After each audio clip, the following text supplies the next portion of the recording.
Bonjour à toutes, bonjour à tous. Nous sommes très heureux de vous retrouver ce dimanche matin pour la première des 2 émissions de Sagesse bouddhiste que nous consacrons à Maître Daishi. Ce moine de la tradition zen du XIVe siècle est considéré avec Maître Dogen et Maître Kezan comme l'un des plus importants poètes japonais. Sa compréhension et sa transmission de l'essence du zen japonais en font plus que de simples œuvres littéraires. Quel est donc le parcours de cette figure importante du bouddhisme ? Comment sa vie a-t-elle influencé son écriture? De quelle manière ses poèmes sont-ils composés? Je vous propose de retrouver quelqu'un qui a souhaité étudier et nous faire partager sa connaissance de Maître Daishi, notre invité Philippe Coupet. Philippe Coupet, bonjour. Bonjour. Alors, vous êtes arrivé en France des États-Unis en 1968. Vous avez pratiqué Zazen au dojo de Paris avec Maître Tezen Deshimaru à partir de 1972 et pris régulièrement, d'ailleurs, en note les enseignements de ce grand maître dans le dojo. Depuis 1980, vous dirigez des séchines en Europe et à partir de 1982, vous êtes devenu l'un des principaux enseignants du dojo de Paris. Vous dirigez chaque année, depuis 1994, une des sessions d'été au temple de la Gendronnière. Merci beaucoup d'être avec nous aujourd'hui, Philippe Coupet. Merci pour m'avoir invité. Alors, nous allons donc consacrer 2 émissions à Maître Daishi. Avant de revenir sur son parcours, sur son œuvre, j'aimerais savoir pourquoi vous êtes intéressé à ce grand poète. Qu'est-ce qui vous a interpellé chez lui? C'est l'enseignement de Maître Deshimaru. C'était en 75, 76. Maître Deshimaru enseignait Daishi, ce qui existe aujourd'hui en livre. C'était ces mots dans le dojo. On est tous, comme vous le savez, on est tous à face au mur et il y a le maître qui enseigne. J'entendais son enseignement et bien sûr, ça m'a marqué, comme tous ses enseignements d'ailleurs. Mais j'étais obligé de choisir un texte pour aussi enseigner, quand c'était à moi d'enseigner. Et alors, j'ai décidé sur Daishi. Et j'ai découvert Daishi en l'enseignant, en le lisant, en étant obligé de sauter dans son esprit. Et qu'est-ce qu'il voulait dire? C'est tellement difficile à comprendre, c'est pas pour le grand public. Et là, j'ai vu, bien sûr, j'avais l'enseignement de Deshimaru, oral dans mes oreilles, mais c'était surtout le travail que j'étais obligé de faire, qui m'a fait approfondir. Nous allons revenir plus tard sur ce travail, mais est-ce que vous pouvez nous expliquer tout d'abord qui était Maître Daishi? On sait qu'il a commencé quand il était très jeune à pratiquer, il avait peut-être 15 ou 16 ans, puis il est passé par Maître Kezan, et puis il est allé, très jeune, il est allé en Chine pour chercher la voie, comme Maître Dogen a fait une 50aine d'années auparavant. Alors, il connaissait bien qui c'était, Maître Dogen, tout le monde le connaissait, qui était dans la lignée Zen Soto, et il est allé en Chine. Il a passé peut-être 14 ans en Chine. C'est des poèmes extraordinaires, comment il visite les temples, surtout le temple de Nyojo, qui était le maître de Dogen, mais mort une 60aine d'années auparavant. Et puis il est parti après 14 ans. Il a fait beaucoup le tourisme spirituel.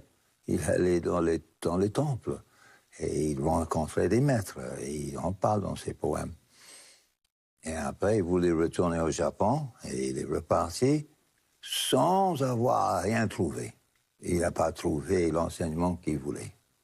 C'est intéressant. Il est allé toute distance et il risquait la vie. Les bateaux, on est au XIVe siècle, hein, c'est ça? On est dans le XIVe siècle. Les bateaux, ça coulait facilement.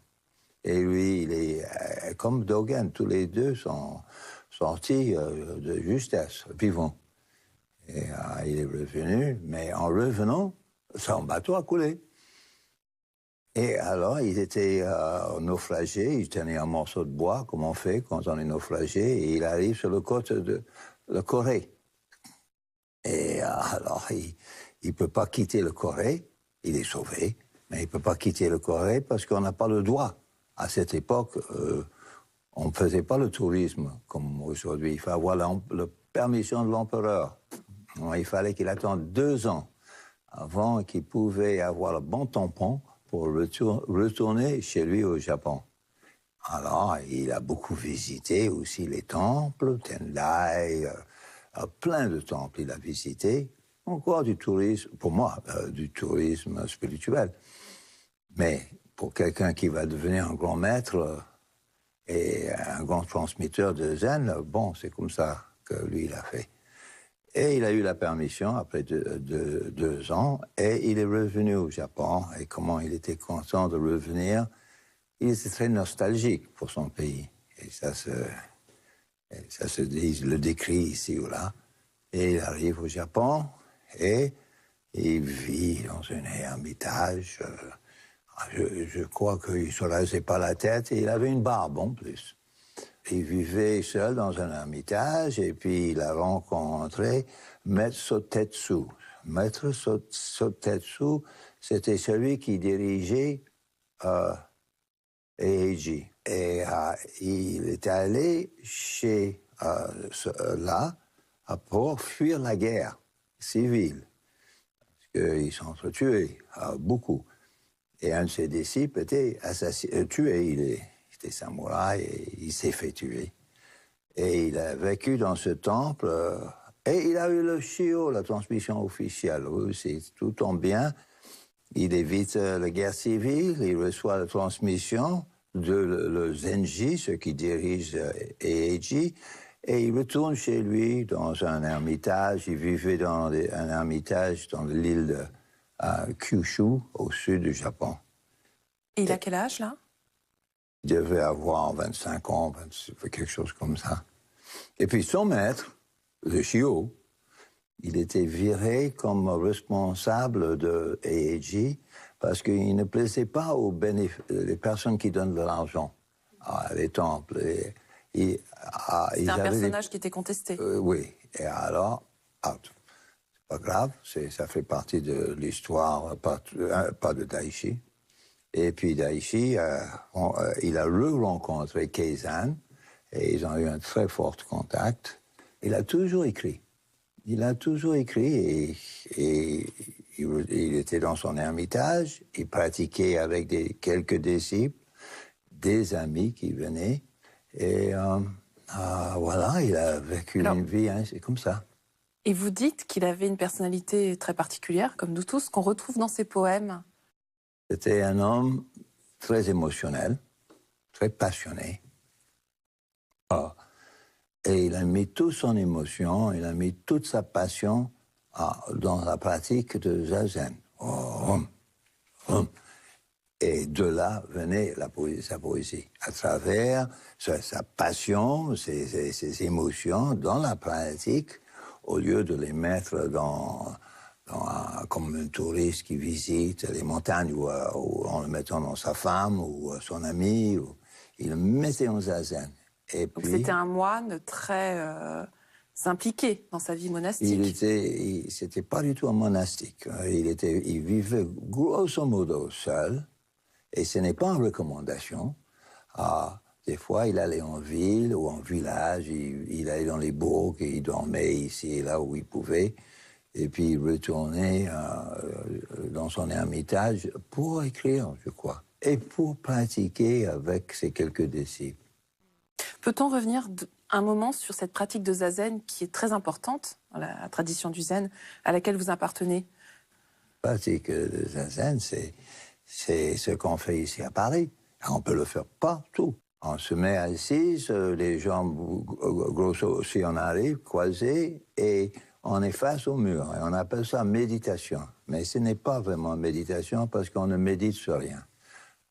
On débute, bien sûr, vous revenez sur votre expiration, regardez-vous, oubliez-vous. Mais après 10-15 ans, c'est autre chose qui se passe. Alors, nous allons voir la semaine prochaine plus précisément la construction, les thèmes que Daishi aborde dans ses poèmes. Mais avant de nous quitter aujourd'hui, j'aimerais qu'on en écoute un et que vous nous donniez votre Commentaire, rapidement. Ouais. Donc en fait, c'est le poème numéro 1, Tanjo Butsu, la naissance du Bouddha. Oui. 84 000 châteaux en Nembou, sans utiliser les armes, la paix fut accomplie. Capturant le stupide voleur de midi, Goudon, un coup de bâton d'Oudemont n'a pas été asséné en vain. Oui, c'était pas asséné en vain. La preuve, c'est que ça existe aujourd'hui ici très fort. Je ne sais pas si ça existe ailleurs, mais ça existe ici. Et oui, il parle, c'est le commencement, c'est le tout premier poème sur plus que 200 poèmes. Celui-là, c'est sur la naissance de Bouddha. Et qu'est-ce qu'il dit au début? 84 000 châteaux. 84 000 châteaux, c'est les 84 000 illusions.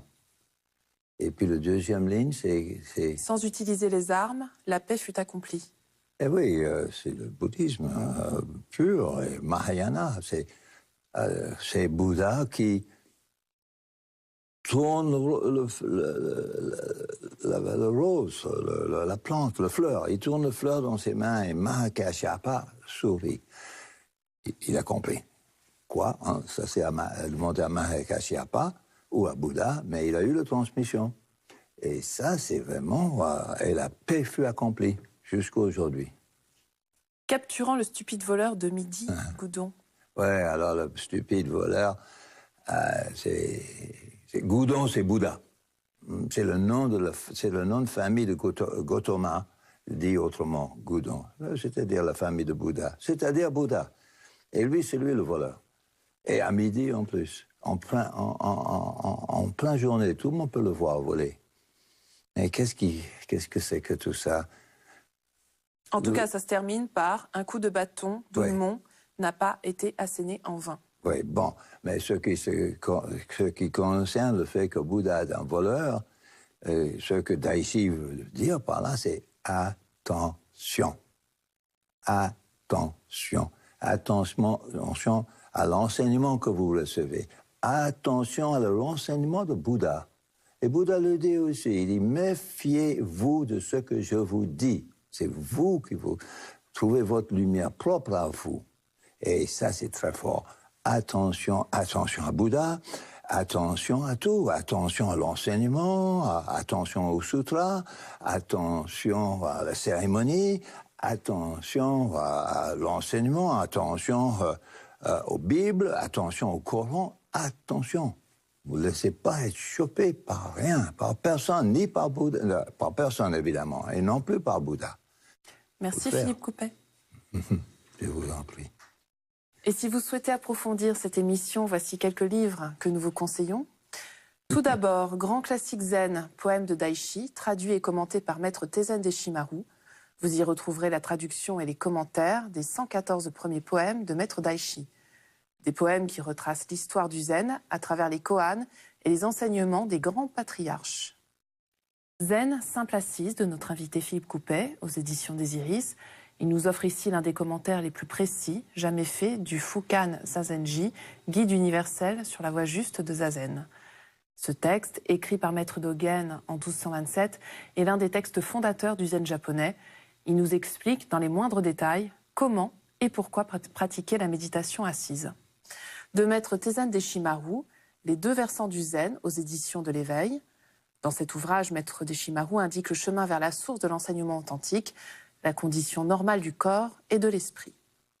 Et enfin, Ryokan, Moine du ciel, de Dominique Blin, aux éditions Les Deux Océans. L'auteur nous montre à travers ses poèmes qui était le moine Ryokan, quelles étaient sa vision et sa pratique du monde. C'est la fin de cette émission. Vous pouvez la revoir toute la semaine sur France TV, le service vidéo de France Télévisions. Nous vous souhaitons un très, très beau dimanche.